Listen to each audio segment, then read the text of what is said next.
கண்ணு முன்னாடி நம்ம குமரி மாவட்டத்தோட வளங்களை கொள்ளடிச்சிட்டு லாரியா எடுத்துட்டு போயிட்டு இருக்காங்க.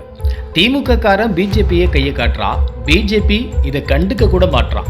சரி, இந்த தொகுதிக்குன்னு ஒரு எம்பி இருக்கான்னு அவன் கேட்பான்னு பார்த்தா அவன் செத்த பொணம் மாதிரி 3 வருஷமா கிடக்குறான். இப்படி எங்க குமரி மாவட்டத்தோட வளங்களை திருடிட்டு இருக்கிறவங்க எல்லாருக்கும் உடந்தையா எவன்டா இருக்கான்னு பார்த்தா வேற யாரும் இல்லைங்க, இந்த மாவட்டத்தோட எம்பி விஜய் வசந்த். ஆமாங்க, விஜய் வசந்தோட அப்பா வசந்தகுமார் 2019 எம்பி ஆனதும் ப்ளூ நேச்சர் இண்டஸ்ட்ரீஸ் அப்படிங்கிற கம்பெனி நம்ம ஊர்ல 10 வருஷத்துக்கு குவாரி குத்தகைக்கு எடுத்திருக்காங்க. கொப்பம் மவனே, எங்க நேச்சரை திருடுற நாய்களுக்கு பேரு ப்ளூ நேச்சர் இண்டஸ்ட்ரியா. இந்த கம்பெனிக்கு ஓனர் விஜய் வசந்தோட தம்பி வினோத்குமார். என்னடா நடக்குதுங்கன்னு தோணுதா? ஆமாங்க, திருநெல்வேலியில் இருக்கிற மலைகளை எல்லாம் இந்த 5 வருஷத்துல 300 அடி 400 அடி ஆழத்துல கொண்டு போயிட்டு இருக்கானுங்க. இந்த குவாரியில இருந்தும் டாரஸ் வண்டிங்க கேரளாவுக்கு நம்ம மாநிலத்தோட வளங்களை சுரண்டி எடுத்துட்டு போயிட்டு இருக்காங்க. ஒரு பக்கம் டாரஸ் பிரச்சனை, இன்னொரு பக்கம் நம்ம மாவட்டத்தில் செயல்படுற குவாரிகள். இவ்வளோ நாளும் அண்ணாந்து பார்த்த நம்ம குமரி மலைகளை இனி குனிந்து பூமிக்கு அடியில தான் தேடணும் போல. அமைச்சர் மனோ தங்கராஜ் ஏதோ 6 குவாரி தான் நடக்குதுன்னு அறிக்கை விடுறாரு.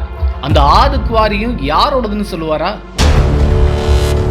பினாமி பேர்ல விஜய் வசந்துக்கு சொந்தமா எத்தனை குவாரிகள் இருக்கு? மனோ தங்கராஜ் பினாமி பேர்ல எவ்வளவு குவாரிகள் இருக்கு?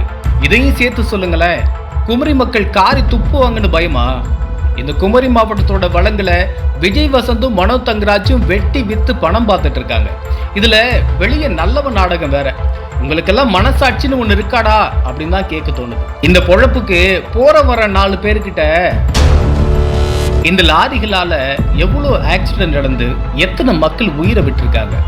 எங்க குமரி மாவட்டத்தோட வளத்தை சுரண்டுறது மட்டும் இல்லாம இப்படி உயிரையும் கொன்னு குவிக்கிறீங்களேடா.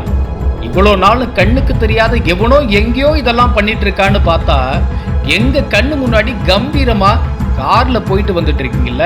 இலங்கையில தமிழனை கொண்ட சிங்களனுக்கும் உங்களுக்கும் என்னடா வித்தியாசம்?